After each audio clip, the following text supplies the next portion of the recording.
I started just dinking around 18 years ago. What was your first video? It's like me, and I had a 95 Corvette, and me and my college buddies would take our cars to the drag strip and just like drive around, or we did some drifting at this little elementary school across the street from my house. It's really cool that you didn't watch his video where he talks about all this. Yeah, and so it was like that was literally it, just shitty videos. I'm a terrible my friend. face wasn't on it. I didn't talk. It was just someone filmed my car as I did a drag, and that was it. Those are my videos. They're terrible. Like I was just uploading for my friends to see. Was your big, like, the thing that blew you up, was it the shotgun shell thing? It was a bunch of little things. Also, if you would have watched my video, you would know. Yeah, I don't watch your shit. Saw it. Thanks, dude. But no, we had a bunch of little videos that went viral, like, over the years, and so everyone would just knock me up another level, basically. Because the one that got me on you when it was like, I think it was like 2008, 2009, it was the shotgun shells. Yeah. What are some of the other ones though? So the one before that was a baby deer playing with my family's dog. We called it Dog versus Deer. And my sister, my Very brother, 2007 YouTube yes, title. That's all you had to title things back then. My brother found this baby deer. Not clickbait, gone sexual. Emotional. Yeah. My brother brought this baby deer home. My little sister raised it, bottle fed it, raised it with our family dog. They just played all the time. She recorded it one time, super cute. I was like, let me put that on my YouTube channel. I put it on there. It went viral. It went on Ellen DeGeneres. It went on Really? Anderson Cooper. It went on like mainstream TV. So all the gays loved it. Yes, which was crazy back then to get on mainstream TV. And so we got, a lot of views from that, and that was the first time I ever made money on YouTube. Like I was like, this is crazy. How much money? Oh, we have the same story then. That video made me $3,000 total, which at that time it made $700 in one night. Like literally, I was making cents because back then AdSense was like update in the morning. So every time I woke up at 6 o'clock to go to vet school, I would see like how much money I made, and it would say like 13 cents, 16 cents. Like it was always just cents. And then I put that video up, and then one day I wake up and it says $793. And I'm like, what the shit? Like I was like, there's no way. And so anyway, over a few years, it made like $3,000 total. But yeah, I kept making videos, and then a couple years later, I made custom homemade shotgun shells just for fun, and it went viral. And like the big gun YouTube channels at the time, Iraq Veteran and Funker 530, like they reposted it and like shared it, which was crazy to me. And then I had another viral video, and then another viral video, and just like every time I would just bump up a level and get a new wave of subscribers. And I know and love Eric from IV. Yeah.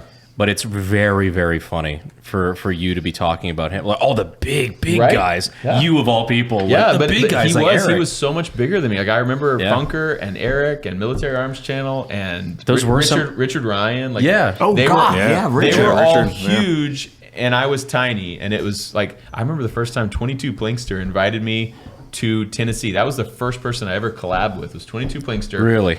And I started talking with him, and he was like, "Yeah, come up." And I was like, "Okay." So I took my first YouTube paid trip. Like, they didn't pay for it. I paid for it, but I was like, "I'm paying for a work trip. This is cool." And I went to Tennessee, and he got Hickok to come up too, which Hickok was giant, both in stature and in YouTube views.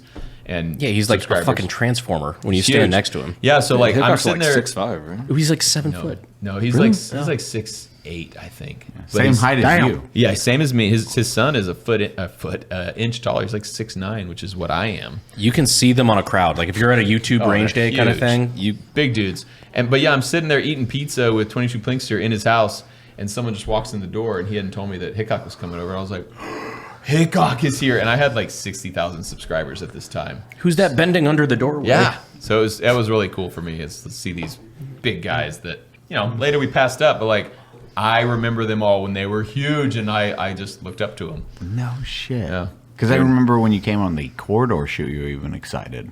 Because Freddie was there? Yeah. Yeah, Freddie was one of those channels that I watched a ton. Yeah. If you're an OG YouTuber like Freddie was. Yeah, it was so cool to see, Sam and Nico and all those guys that I had watched forever. Yep. What was your favorite moments in your entire career of YouTube? You have to have a couple of them. Yeah, I have a bunch. It's fun when videos go viral. Like, I remember when custom homemade shotgun shells took off. Like, that was crazy. That was when, like, the Dog vs. Deer, I didn't try to make that one take off. That one just, like, surprised me. I was like, what the heck is this? And it was fun, but, like, then I tried Demolition Ranch. I was trying to, like, make gun content, and, like, it took off, and gun channels started sharing it. And that That was when I finally like broke into the world where it's like gun people that I watch are sharing this video, and that was like super cool. But then yeah, there were other highs along the way, like when Donut and I bent barrels, and like that video was like really neat. It took off. Donut didn't bend them. I bent him, and he just came for the video. His bare hands. But there was like little things like that. Like whenever like we first collab with all you guys, like it's always fun like meeting y'all and doing something, and the internet, you know, loves it. They're like, I've been watching both of you guys forever, and it's so cool to see y'all come together. And so yeah, there's been a bunch of like highs like that where we make a video that just takes off, and the comments I'll tell you are awesome, and it feels so good. I love the alternative too, where people are like, "Dude, I love your content. You should collab with Demo Ranch." It's like, yeah, we should do for that. the 9th time. We should do or that like, sometime. What was your like top One of these 3, days, though? Trout will meet Cody. Top 3 favorite moments of the last 15 years. YouTube related. YouTube related. Oh, Burst was cool. That was a cool one. He's a cool guy. Yeah, he's super fun. I mean, Monster. like that is what's cool about YouTube is you get to meet all these people that you've watched on video, and you get to figure out which ones are real and which ones are putting on. Oberst is one of the realest dudes ever. Like that's just who he is. He's just a, Who were some of the ones who were putting on? You're retiring. Who gives a fuck? I'm not gonna say it. Not gonna say it.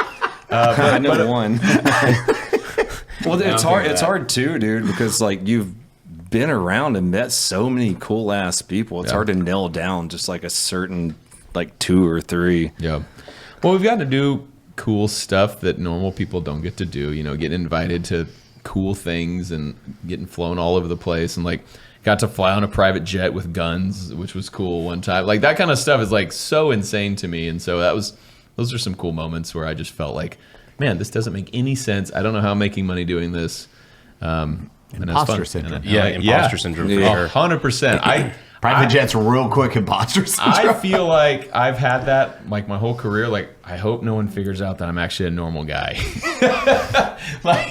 I have all these subscribers. I hope they don't realize that I'm just a normal guy, and they're all gonna be like, "Oh, this guy's actually kind of lame." Like, I think we've all battled with that at some you point. have to, yeah. Unless you're a total narcissist, and we're all just a little bit of a narcissist, but varying degrees. I don't know. It's just like grown up, poor as shit, and then just like suddenly you're hanging out with all the fucking cool people we get to hang out with every day. You're gonna experience a little bit of imposter syndrome. Even in DC the other day for the inauguration, like I walk into like a party I was invited to, and I get flashbanged. The first people, I'm dead serious, the first humans I see are like Charlie Kirk, the Speaker of the House, like 3 senators, and I'm just like, I am in the wrong room. Yeah, like how'd I get here? This makes no fucking sense. Never felt that before. Mine was Salt Lake City the first time I went out with you guys for the Zydax event, where it was like, hey, did you want to go to the club with Chuck Liddell with us? I was like, Yeah. It's like the guy from like Chuck Liddell, the guy The from Iceman? the fucking Egg Science commercials I watched on Spike TV. Yeah, I do actually. Like That was me last year when Chuck Liddell came to my property. Junior Dos Santos was there.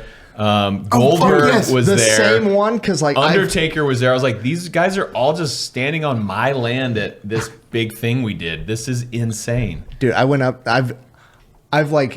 I've never walked up at one of those events because I don't want to be lame asking for autographs. Mm-hmm. And the only time I've asked for like an autograph and a picture from somebody was fucking Undertaker. I walked up, was Yeah. like, you were on my fucking backpack for like 7 years. It's It really turns out- cool to see you. And in person, he's based as hell. He's cool as fuck. All those guys are Goldberg. Like Goldberg's like again, love Goldberg. Bill is one of the nicest guys you will ever meet. Yeah. But all the same age, kind of like within a Yeah. decade, and he's been a giant part of probably most of our lives. You're like, fucking Goldberg. And he's so fucking nice. yeah. Call me Bill, please. Yeah. Goldberg. Well, it's like being around people like that. Like, what did he do? He played for Georgia, and then he played like professional football, and then he got into doing the wrestling thing. Then he was on the Then- longest then yard movie with star. Nelly. We make silly YouTube videos. So just being around dudes like that. And then he it's was like, Jewish holy Santa? Shit. Yeah, he was Jewish Santa. Well, it's just like being around dudes like that. It's like, holy shit, what did I do right? Yeah, it doesn't feel like that's how we should be, but they're all normal. That's what I've learned too. Is everyone's normal. Everyone is a person. What? Everyone's normal. Everyone. Okay, how about not everyone's normal? Everyone is a human being. Yeah. No one's Except for communists. No one's